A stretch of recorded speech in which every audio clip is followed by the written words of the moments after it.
हर पल समाचार र मनोरञ्जन एक साथ। पाथी भरा क्षण। सम्माननीय अध्यक्ष महोदय, नेपाली जनताले नेपालको, आफ्नो देशको, आफ्नो मातृभूमिको सम्पूर्ण भूभाग समेटिएको नक्सा प्राप्त गरेका छन् र नयाँ नक्सा अनुसार संविधानको अनुसूचीमा आवश्यक परिवर्तन गर्न सरकारले संसदमा संविधान संशोधन विधेयक पनि दर्ता गरिसकेको छ।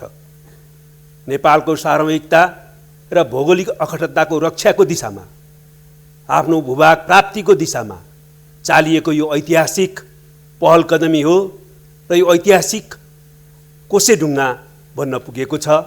यस निम्ति म सरकारलाई र यो निर्णयसम्म पुग्न योगदान पुर्याउनु हुने सबैलाई धन्यवाद दिन चाहन्छु र प्रतिपक्षी दल, प्रमुख प्रतिपक्षी नेपाली काङ्ग्रेसले यो सबै प्रक्रियामा संविधान संशोधन विधेयक सहितलाई समर्थन गर्ने जो निर्णय गरेको छ त्यसको स्वागत गर्दै प्रतिपक्षी दललाई पनि म विशेष धन्यवाद दिन चाहन्छु।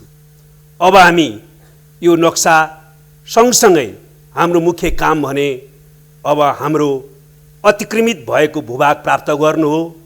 त्यस दिशातिर सरकार गम्भीरतापूर्वक अगाडि बढ्ने कुरा सम्माननीय प्रधानमन्त्रीज्यूले संसदमा नै प्रश्न पारिसक्नु भएको छ र राष्ट्रिय एकतासहित हामी सबै त्यो दिशातिर अगाडि बढ्ने ढङ्गले अगाडि बढ्नुपर्ने आवश्यकता छ। त्यसको निम्ति म सबैलाई आह्वान गर्न चाहन्छु। सम्माननीय अध्यक्ष महोदय, हाम्रो नेपालको सम्पूर्ण भूभाग समेटिएको नक्सा अहिले मात्रै किन प्रकाशित भयो भन्ने लाग्न सक्छ। हाम्रो त्यो भूभाग अतिक्रमण हुँदा तत्कालै हामीले प्रतिवाद किन गरेनौँ भन्ने पनि हामीलाई लाग्न सक्छ। त्यो स्वाभाविक हो। तर म सबैलाई तीनटा कुरामा ध्यान दिन अनुरोध गर्न चाहन्छु। एउटा, नेपालको कुनै पनि शासक र सरकारले सुगौली सन्धि पछाडि कुनै अर्को सन्धि वा सम्झौता गरेर नेपालको कुनै भूभाग कसैलाई दिएको छैन। यो कुरा स्पष्ट हुन म अनुरोध गर्न चाहन्छु। दोस्रो, अहिले यो लिम्पियाद्वारा, कालापानी र लिपलुक सहितको हाम्रो पश्चिमी भूभाग भारतद्वारा अतिक्रमण भएको हो। त्यो अतिक्रमित भूभाग हामीले प्राप्त गर्नु पर्दछ र अतिकृत भूभागमा भएका विदेशी सैनिक र सुरक्षाकर्मीहरू फिर्ता गरिनु पर्दछ भन्नेमा नेपालका सबै राजनीतिक पार्टीहरू, नेपालका सबै सामाजिक शक्तिहरू, नेपालका सबै देशभक्तहरू, नेपालका सम्पूर्ण जनता एक ठाउँमा छन्। आजको मुख्य आवश्यकता यो हो। त्यसैले तेस्रो कुरो जहाँसम्म छ, हाम्रा कमी कमजोरी कहाँनिर भयो होला र नक्सा चाहिँ अहिले प्रकाशित हुन पुग्यो, हामीले त्यो भूभागहरू अहिलेसम्म किन प्राप्त गर्ने ठोस पहल कदमी अगाडि बढाउन सकेनौँ होला भन्ने पीडाको अनुभूति हुनसक्छ। तर म सबै राजनीतिक पार्टीहरूलाई, सबै इतिहासविदहरूलाई, नागरिक समाजलाई र सबै बौद्धिक व्यक्तित्वहरूलाई र सबैलाई विशेष अनुरोध गर्न चाहन्छु। इतिहासको अध्ययन हामी पछाडि गर्दै गरौँला, कमजोरीको समीक्षा हामी पछाडि गर्दै गरौँला। आज भने हामी आरोप प्रत्यारोपमा लाग्ने बेला होइन। हामी सम्पूर्ण नेपालीहरू एकजितको भएर यो ऐतिहासिक पहल कदमीलाई भूमि प्राप्त गर्ने बिन्दुसम्म अगाडि बढाउन जरुरी छ। त्यसको निम्ति पनि म सबैलाई विशेष अनुरोध गर्न चाहन्छु। सम्माननीय अध्यक्षज्यू, हामी हाम्रो छिमेकी मित्र राष्ट्र भारत सहित सबैसँग कूटनीतिक वार्ता मार्फत नै हाम्रा समस्याहरू समाधान गर्न चाहन्छौँ। हाम्रो भूभाग एउटा छिमेकी मित्र राष्ट्रले किन अतिक्रमण गर्यो होला र त्यो अतिक्रमित भूभाग हामीले प्राप्त गर्नुपर्छ र हामीलाई फिर्ता गरिनुपर्छ भनेर हामीले भन्दा उल्टो हामीमाथि किन आरोप लगाइयो होला भन्ने सन्दर्भमा हामीमा कतिपय बेला आक्रोश र आवेग उत्पन्न हुन पनि सक्छ। तर म सबैलाई अनुरोध गर्न चाहन्छु, नेपालका सबै दाजुभाइ दिदीबहिनीहरूलाई नेपालका सबै राजनीतिक पार्टी र सामाजिक शक्तिहरूलाई हामीले गम्भीरतापूर्वक आत्मसात गर्नुपर्छ। डिप्लोमेसी नै अहिलेको विश्वमा डिफेन्सको पहिलो लाइन हो। Diplomacy is the first line of defence. त्यसैले हामीले कूटनीतिक संवादद्वारा नै यो समस्याको समाधान गर्नुपर्छ र हामीले हाम्रो अतिक्रमित भूमिलाई फिर्ता गर्नुपर्छ।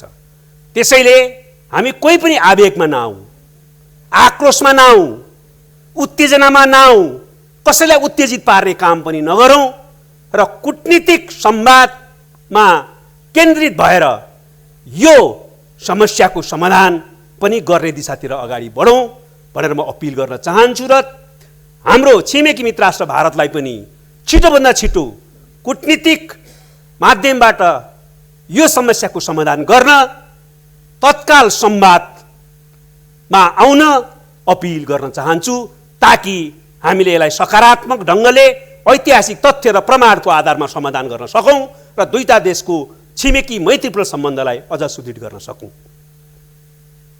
तर हामीले यसरी हाम्रो सरकारले राजनीतिक पार्टीहरू र सम्पूर्ण नेपाली जनता कूटनीतिक संवादको माध्यमबाट यो समस्यालाई सकारात्मक ढङ्गले समाधान गर्न चाहिरहेको बेलामा र त्यसको प्रस्ताव राखिरहेको बेलामा भारतका अहिलेकै पदमा बहाल भारतीय सेनापति, भारतीय विदेश मन्त्रालयका पूर्व सचिव जस्ता कैयौं व्यक्तित्वहरूले हामीमाथि आरोप लगाउनु अत्यन्तै खेदजनक छ।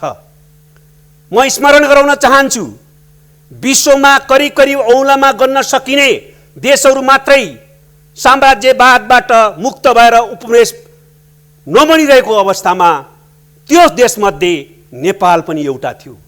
दक्षिण एसियामा अरू सारा उपनिवेशको शिकार भएको अवस्थामा, उपनिवेश भएको अवस्थामा हामी स्वाधीन र स्वतन्त्र देशका रूपमा रह्यौँ र शिर ठाडो गरेर अगाडि बढ्यौँ। त्यस्तो देशको जनताले आफ्नो भूमि प्राप्त गर्नका निम्ति आवाज उठाउने स्वाभाविक हुन्छ। त्यसको निम्ति उनीहरूलाई अरू कसैको उक्साहट आवश्यकता पर्दैन, कसैको आड चाहिँदैन। हामी त्यसका निम्ति सक्षम छौँ भनेर इतिहासले प्रमाणित गरिसकेको छ। त्यसैले म सबै ती मित्रहरूलाई त्यस प्रकारको गल्ती नगर्न र त्यसलाई सच्याउन अनुरोध गर्न चाहन्छु र हामीले यो कुरालाई गम्भीरतापूर्वक आत्मसात गर्नुपर्ने हुन्छ। आरोप, त्यही पनि तथ्यहीन आरोपले हाम्रो दुईटा देशको सम्बन्धलाई सुधार गर्ने कुरामा समस्या उत्पन्न गर्ने, अहिले देखा परेका समस्यालाई समाधान गर्नमा बाधा उत्पन्न गर्ने बाहेक केही पनि काम गर्दैन।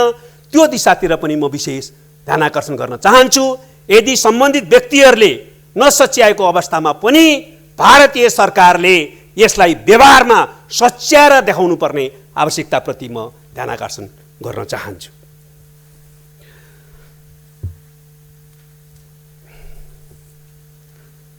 यस्तो अवस्थामा हामी सबैले, नेपाल सरकार, भारत सरकार, नेपाली जनता र भारतीय जनताले सबैले बुझ्नुपर्ने कुरा के हो भने नेपाल र भारत बीचको सम्बन्ध खाली छिमेकी सम्बन्ध वा कूटनीतिक सम्बन्ध मात्रै होइन। हाम्रो दुईटा देशको बीचमा ऐतिहासिक कालदेखि अत्यन्तै बहुआयामिक सम्बन्ध छ। सामाजिक सांस्कृतिक सम्बन्ध छ, जनस्तरको सम्बन्ध छ र यो सम्बन्धलाई हामीले आफ्नै विशिष्टता सहितको बहुआयामिक सम्बन्धको रूपमा लिँदै आएका छौँ र त्यो कुरा सत्य हो। त्यसकारण यो हाम्रो सम्बन्धलाई कसरी सुदृढ बनाउने हाम्रो ध्यान त्यतातिर जानु जरुरी छ। त्यसको सन्दर्भमा हामी प्रश्न पार्न चाहन्छौँ कि नेपाल र भारतको बीचको मैत्री सम्बन्धको विकल्प अरू कुनै हुन सक्दैन। नेपाल र भारतको बीचको मैत्री सम्बन्धको विकल्प अझ राम्रो, अझ सुदृढ मैत्री सम्बन्ध हो। त्यसमा हामी एकदम स्पष्ट छौँ र दृढ रूपले प्रतिबद्ध छौँ। त्यसैगरी हाम्रो दुईटा देशको बीचको यो सम्बन्धको परिप्रेक्ष्यमा कोही पनि नेपालको सरकार, कुनै सरकार, राजनीतिक पार्टी र कुनै पनि नेपाली भारत र भारतीय जनताको विरोधी हुनै सक्दैन।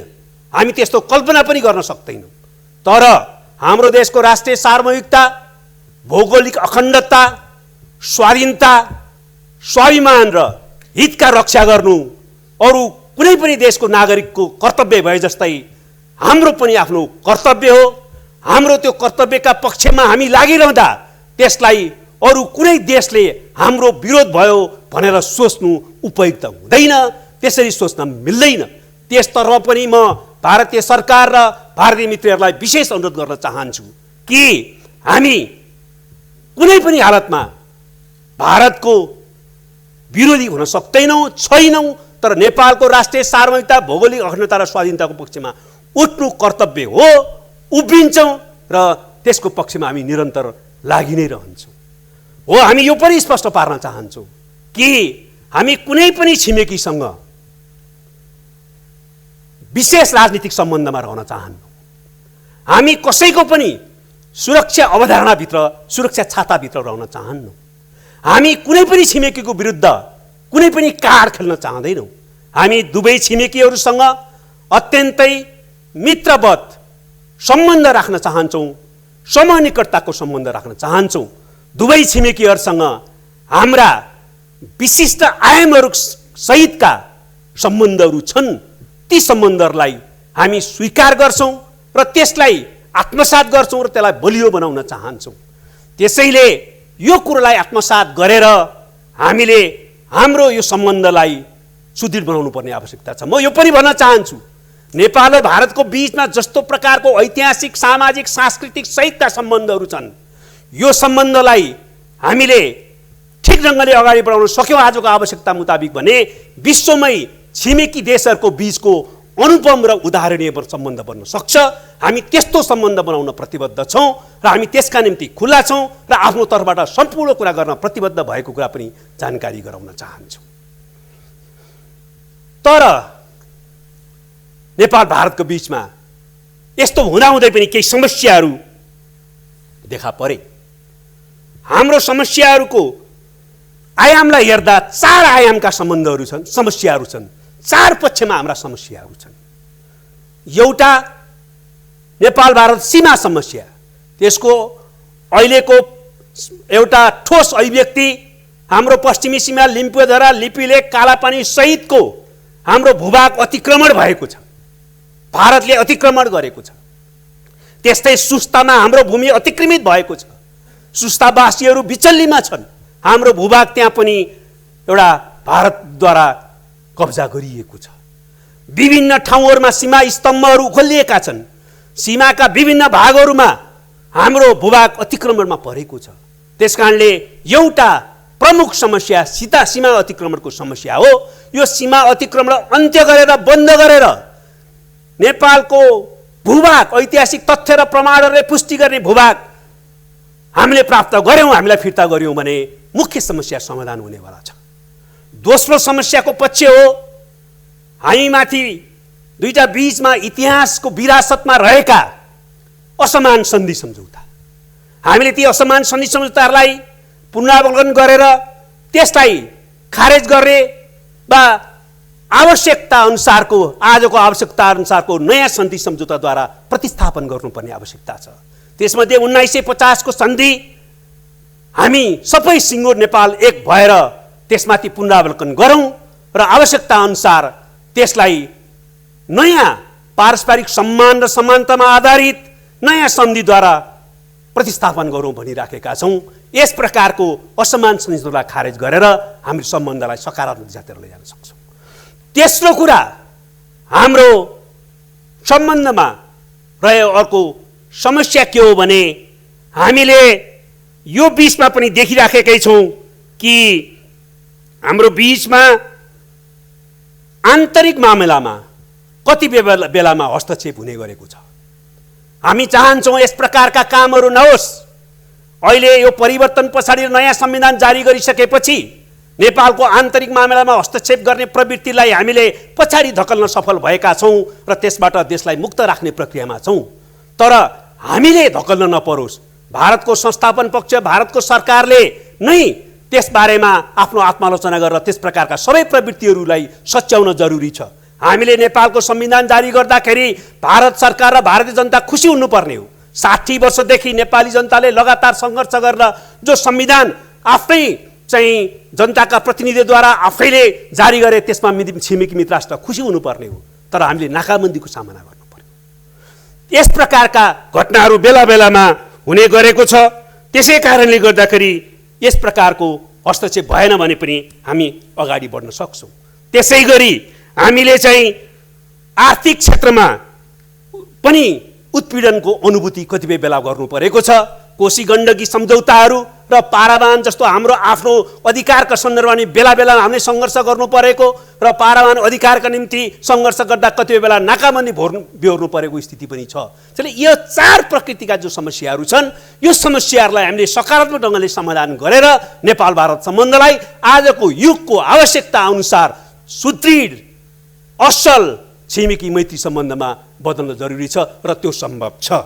अब यही कुरालाई ध्यान दिएर दुईटा देशको बीचमा 2016 मा इपिजी अर्थात् एमिनेन्ट पर्सन ग्रुप बन्यो। प्रभुत्व व्यक्तिहरूको त्यो समूहलाई दुवै सरकारले सहमतिको आधारमा 5 वटा कार्यादेश दियो। त्यो 5 वटा कार्यादेश मध्ये 3 वटा कार्यादेश महत्त्वपूर्ण छन्। हाम्रा सम्बन्धहरूलाई आजको आवश्यकता अनुसार नयाँ उचाइमा उठाउनलाई दिएका 3टा कार्यादेश 5 वटा कार्यादेश मध्ये 3 कार्यादेशमा पहिलो हो हाम्रो सम्बन्धलाई आजको 21औं शताब्दी अनुरूप बनाउनका निम्ति सबै सन्धि सम्झौताको पुनरावलोकन गरेर कसरी त्यसलाई अगाडि बढाउने भन्ने बारेमा आवश्यक सुझाव दिने। दोस्रो, हाम्रो राजनीतिक, आर्थिक, सामाजिक, सांस्कृतिक सबै सम्बन्धहरूलाई राम्रो बनाउन र विश्वासलाई अझ सुदृढ बनाउनका निम्ति दुवै सरकारले गर्नुपर्ने उपायहरू के हुन्, चाल्नुपर्ने कदमहरू के हुन् त्यसबारेमा सुझाव दिने। र तेस्रो, आजको शताब्दीले माग गरे अनुसार हाम्रो सम्बन्धलाई सुदृढ बनाउनका निम्ति परिवर्तन गर्नुपर्ने, बदल्नुपर्ने संरचनात्मक फ्रेमवर्क ढाँचा के हो, संरचनात्मक सुधार के हो, यो बारेमा सुझाव दिन इपिजी गठन गरियो र इपिजीले धेरै मेहनत गरेर सहमतिमा प्रतिवेदन तयार गर्यो। यो सहमतिको प्रतिवेदनलाई सबभन्दा पहिले भारत सरकारको तर्फबाट भारतीय प्रधानमन्त्रीले बुझ्ने समझदारी बनाइयो, तर भारतले अहिलेसम्म इपिजी प्रतिवेदन बुझेको छैन। यसले हामीलाई दुःखी बनाएको छ। हामी फेरि पनि छिटोभन्दा छिटो इपिजी प्रतिवेदन बुझ्न अनुरोध गर्न चाहन्छौँ र त्यसलाई हामी कुनै पनि बेला बुझ्न तयार छौँ र इपिजी प्रतिवेदन जो सहमतिको आधारमा तयार भएको छ त्यसलाई ग्रहण गरेर हामी टेबलमा राखौँ। टेबलमा राखेर हामी छलफल गरौँ र त्यसका सुझावहरूको आधारमा हाम्रो दुईटा देशका सम्बन्धलाई नयाँ उचाइमा लैजान पहल गरौँ। यो बारेमा पनि म विशेष अनुरोध गर्न चाहन्छु। साथसाथै म यो पनि भन्न चाहन्छु कि त्यसैले नेपाल भारत सम्बन्धका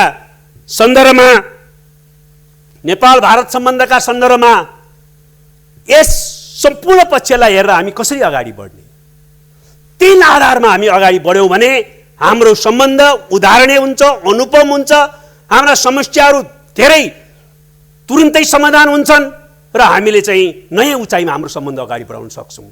त्यो भनेको के हो भने 3टा आधार तयार हुनुपर्छ। एउटा हाम्रो सार्वभौमिकता, सोभरेन इक्वालिटी, सार्वभौमिक समानताको सिद्धान्त, त्यो अन्तर्गत दुवै देशको सार्वभौमसत्ता, भौगोलिक अखण्डता, स्वाधीनता र को पालना र अहस्ताक्षेपको नीति यति भयो भने हामी चाहिँ अगाडि बढ्ने मूल आधार तयार हुन्छ। दोस्रो, हामीले म्युचुअल बेनिफिट र सेयर्ड प्रस्पेरिटी, दुवै देशको आपसी हित हुने र साझा प्रगतिको दिशातिर अगाडि बढ्ने कुराहरूमा हामी मिलेर जानुपर्छ। र तेस्रो कुरा पनि म भन्न चाहन्छु, हामी दुवै देशको बीचमा दुवै देशको राष्ट्रिय सार्वभौमिकता, भौगोलिक अखण्डता, स्वाधीनता र हितको प्रतिकूल नजाने गरी दुवै देशको संवेदनशीलता र जायज सरोकारहरू छन् भने त्यसलाई पनि सम्बोधन गर्न हामी तयार हुनुपर्छ। र नेपालको तर्फबाट म भन्न चाहन्छु हामी तयार छौँ। हाम्रो राष्ट्रिय सार्वभौमिकताको विरुद्ध जाँदैन कुनै चिज, हाम्रो स्वाधीनता र हितको विरुद्ध जाँदैन, तर भारतको संवेदनशीलता कुनै क्षेत्रमा छ, भारतको जायज सरोकार कुनै छ भने त्यसलाई सम्बोधन गर्न पनि हामी तयार छौँ। यो आधारमा हामी चाहिँ हाम्रो सम्बन्धलाई सुदृढ गर्न सक्छौँ। त्यस निम्ति म विशेष अपिल गर्न चाहन्छु। र त्यसैले गर्दाखेरि म भन्न चाहन्छु कि हामीले वार्ता गरौँ कूटनीतिक संवादको निम्ति छिटोभन्दा छिटो बसौँ। त्यसको निम्ति मिपिसी अपिल गर्न चाहन्छु। हालै भारत सरकारको विदेश मन्त्रालयले वार्ताको निम्ति आफ्नो सहमति व्यक्त गरेर अभिव्यक्ति दिएको छ। भारतीय रक्षा मन्त्री राजनाथ सिंहले पनि हामी वार्ताको निम्ति तयार छौँ भनेर भन्नुभएको छ। भारतका थुप्रै मित्रहरूले, राजनीतिक मित्रहरू र बौद्धिक क्षेत्रका मित्रहरूले, कूटनीतिज्ञहरूले पनि वार्ताद्वारा समस्या समाधान गर्नुपर्छ भनिरहनु भएको छ। ती सबैका प्रति म धन्यवाद दिन चाहन्छु। तर यसलाई व्यवहारमा उतार्नु पर्यो। हाम्रा आफ्ना दृष्टिकोण र अडानहरू छन्, तर ऐतिहासिक तथ्यको आधारमा, प्रमाणको आधारमा त्यसको समाधान गर्न हामी खुला छौँ र हामी दृढ छौँ। हामी त्यसैले गर्दाखेरि यो नीतिगत रूपमा मात्रै वार्ता स्वीकार गर्ने होइन, हामीले तत्काल छिटोभन्दा छिटो वार्तामा बस्न र यो समस्याको ऐतिहासिक तथ्य र प्रमाणका आधारमा समाधान गर्न र दुईटा देशको बीचको सम्बन्धलाई कुनै पनि चाहिँ अप्ठ्यारोबाट गुज्रन नदिकन अगाडि बढाउन, बलियो बनाउन अनुरोध गर्न चाहन्छु। यसै सन्दर्भमा म भारतीय प्रधानमन्त्री श्री नरेन्द्र मोदीको एउटा व्यक्तित्वको बारेमा पनि म ध्यानाकर्षण गराउन चाहन्छु। प्रधानमन्त्री मोदी जो भारतका प्रधानमन्त्री हुनुहुन्छ, उहाँको व्यक्तित्वको बारेमा सबैलाई थाहा छ। उहाँ आध्यात्मिक प्रकृतिको व्यक्तित्व हुनुहुन्छ। त्यो आध्यात्मिक प्रकृतिको व्यक्तित्वलाई यो पनि थाहा छ, सबै देशका लोकतान्त्रिक मूल्य मान्यता जस्तै नेपाल एउटा धर्मनिरपेक्ष राज्य हो, धार्मिक स्वतन्त्रतायुक्त राज्य हो। तर नेपालको बहुसङ्ख्यक नेपालीहरू र कुन धर्म, दर्शन र संस्कृति मान्दछन्। धार्मिक स्वतन्त्रतालाई सुनिश्चित गर्दै, धार्मिक सहिष्णुताको पालना गर्दै नेपाल एउटा हिन्दू धर्म संस्कृतिको पहिचान बोकेको, विशिष्ट पहिचान बोकेको समाज पनि हो। यो तपोभूमि हो त्यस अर्थमा, उहाँ जस्तो आध्यात्मिक व्यक्तित्वको लागि यो पवित्र भूमि पनि हो। त्यसैले म अनुरोध गर्न चाहन्छु प्रधानमन्त्री मोदीलाई, तपाईलाई सायद तपाईँ जस्तो आध्यात्मिक व्यक्तित्वलाई महाभारतको एउटा प्रसङ्गको सम्झना हुनुपर्छ, स्मरण हुनुपर्छ। महाभारतमा धृतराष्ट्रको महारानी गान्धारीले आफ्नो छोरा दुर्योधनले जब कुरुक्षेत्रको लडाइँमा जान विजयको निम्ति आशीर्वाद दिन आए, त्यो बेलामा आशीर्वाद दिन अस्वीकार गर्यो। तर आशीर्वाद दिन आफैमाथि विजय प्राप्त गर, असत्यको विरुद्ध, आफूभित्र रहेको महत्वाकांक्षाको विरुद्ध तिमीले विजय प्राप्त गर्नुपर्छ, त्यसकारण आफैलाई जित भनेर आशीर्वाद दिइन्। आज भारतीय सत्ताको प्रवृत्तिको निरन्तरतामा एउटा प्रवृत्ति अवशेषको रूपमा त्यहाँ होला, तपाईँमा पनि त्यो होला। तर तपाईँले यो बेलामा पशुपतिनाथसँग, मुक्तिनाथसँग तपाईँको आध्यात्मिक प्रकृतिको व्यक्तित्वको आधारमा तपाईँले आराधना गर्नुहोस्, तपाईँले शक्ति लिनुहोस्, तपाईँले आशीर्वाद लिनुहोस् र यस्तो तपोभूमि, यस्तो पवित्र भूमिको 1 इन्च भूमि पनि हामीले लिनु हुँदैन। हिजोको जुन प्रवृत्ति रह्यो, अतिक्रमणकारी प्रवृत्ति, कब्जा गर्ने प्रवृत्ति, त्यो प्रवृत्तिलाई सच्याउँछौँ र सत्यको पक्षमा उभिन्छौँ र त्यस आधारमा नेपाल भारतको सम्बन्धलाई सुदृढ गराउँछौँ। त्यस सन्दर्भमा इतिहासको निरन्तरतामा जुन प्रवृत्ति अहिले पनि देखिएको छ, त्यो प्रवृत्तिमाथि हामी विजय प्राप्त गर्छौँ भनेर तपाईँले सोच्नुभयो भने र त्यसरी अगाडि बढ्नुभयो भने तपाईँ बधाई र धन्यवादको पात्र हुनेछ र नेपाल र भारतको सम्बन्धलाई आजको सन्दर्भमा नयाँ उचाइमा उठाउन तपाईँको ऐतिहासिक पहल कदमी साबित हुनेछ। म त्यसको निम्ति पनि तपाईँ जस्तो आध्यात्मिक व्यक्तित्वलाई विनम्रतापूर्वक ध्यानाकर्षण गर्न चाहन्छु। र त्यसैले म सबै साथीहरूलाई भन्न चाहन्छु, हामी इतिहासका सबै समस्या टेबलमा बसेर समाधान गर्न सक्छौँ। कसैले यताउता तानतुन गरेर यसलाई अप्ठ्यारोमा लैजान प्रयत्न नगरौँ। हामीले पनि इतिहासको तथ्य र प्रमाणको आधारमा वार्ता गरेर समाधान गरौँ भनेका छौँ। त्यसमा हामी दृढ छौँ। भारतका सबै मित्रहरूलाई पनि, सरकारसहित सबैलाई यस निम्ति अनुरोध गर्न चाहन्छु। सम्माननीय अध्यक्षज्यू, नेपाल भारतको सम्बन्धलाई आज देखा परेका वा आज सिर्जना गरिएका समस्याहरूलाई समाधान गरेर नयाँ सिराबाट अगाडि बढाउने यी सम्भावनालाई पक्रन अपिल गर्दै म अर्को एउटा कुरामा पनि ध्यान आकर्षण गराउन चाहन्छु। हाम्रो उत्तरी छिमेक चीन, चीनसँग पनि हाम्रो असल छिमेकी मैत्रीपूर्ण सम्बन्ध छ। यसको पनि विशिष्टता सहितका आयामहरू छन्। चीनले नेपालको सार्वभौमिकता, भौगोलिक अखण्डता, स्वाधीनताको सम्मान गर्ने गरेको कारणले र नेपालको आन्तरिक मामिलामा हस्तक्षेप गर्ने प्रवृत्ति नदेखाएको कारणले चीनलाई हामीले सम्मानै गर्छौँ र चीनसँगको यो सम्बन्धलाई हामी अझ सुदृढ गर्न चाहन्छौँ। र चीन त्यस्तो मित्र हो जससँग हाम्रो उल्लेखनीय कुनै पनि प्रकारको समस्या छैनन्, असल छिमेकी मैत्रीपूर्ण सम्बन्ध छ, त्यसलाई हामी बधाई मनाउन चाहन्छौँ। तर यस सन्दर्भमा चीनलाई पनि हामी अनुरोध गर्न चाहन्छौँ, नेपालको सार्वभौमिकता र भौगोलिक अखण्डतामा जान अनजान आँच पुग्ने वा नेपालको सार्वभौमिकता र भौगोलिक अखण्डताको अतिक्रमणमा बल पुग्ने कुनै पनि काम चीनको तर्फबाट पनि हुनु हुँदैन। म ध्यानाकर्षण गराउन चाहन्छु, सन् 2015मा भारतीय प्रधानमन्त्रीको चीन भ्रमणको बेलामा जुन प्रकारको सम्झौता भारत र चीनको बीचमा भयो, त्यो सम्झौतालाई गम्भीरतापूर्वक आत्मसमीक्षा गर्न अनुरोध गर्न चाहन्छु। नेपालको लिपुलेख भएर व्यापारिक र सांस्कृतिक आदान प्रदान गर्ने भनेर जुन सम्झौता भयो, त्यो सम्झौताले नेपालको सार्वभौमिकता र भौगोलिक अखण्डताको सम्मान गर्दैन, बरु त्यसमा अतिक्रमण गर्ने प्रवृत्तिलाई नै बल पुर्याउँछ। हामीले यो कुरा त प्रष्टै बुझ्नुपर्छ कि त्यो समस्याको रूपमा भए पनि भारतले समेत औपचारिक रूपमा यो विवादित भूमि हो भनेर स्वीकार गरेको भूमि हो। त्यो भूमिमा कुनै चाहिँ सांस्कृतिक वा व्यापारिक मार्ग नै बनाउनु पर्ने हो र त्यो भूमि भएर, त्यो बाटो भएर, त्यो नाका भएर त्यस प्रकारको गतिविधि गर्ने हो भने पनि नेपालको समझदारी बिना, नेपालको सहभागिता बिना, त्रिपक्षीय समझदारी बिना त्यो हुनै सक्दैन थियो। त्यसैले म मित्रराष्ट्र चीनलाई पनि त्यो सम्झौताको बारेमा आत्मसमीक्षा गर्न, त्यसबारे आफ्नो स्थिति स्पष्ट पार्न र सच्याउनको लागि विशेष अपिल गर्न चाहन्छु। हामी कुनै पनि कोणबाट यस्तो उदाहरणीय सम्बन्धलाई कुनै पनि कोणबाट कमजोर नहोस् भन्ने चाहन्छौँ, तर यसबारेमा आफ्नो स्थिति स्पष्ट पारेर सच्याउन पनि विशेष अपिल गर्न चाहन्छौँ र सच्चिनेछ भन्ने विश्वास पनि गर्न चाहन्छौँ। त्यसैले यसो भयो भने हामी हाम्रो परराष्ट्र सम्बन्ध जो स्वतन्त्र परराष्ट्र नीतिमा आधारित छ, त्यसको आधारमा हाम्रो छिमेकीहरूलाई प्राथमिकता दिने सम्बन्धलाई हामी जो नीति छ त्यसलाई हामी अझ राम्रोसँग व्यवहारमा उतार्न सफल हुनेछौँ भने अन्तर्राष्ट्रिय क्षेत्रमा सबै देशहरूसँग पनि मैत्रीपूर्ण सम्बन्ध राख्न र सबै बहुपक्षीय निकायहरूमा वा क्षेत्रीय निकायहरूमा पनि असाध्यै राम्रो भूमिका खेल्न सक्नेछौँ। तपाईँहरू सबैलाई पनि यस निम्ति म विशेष अपिल पनि गर्न चाहन्छु।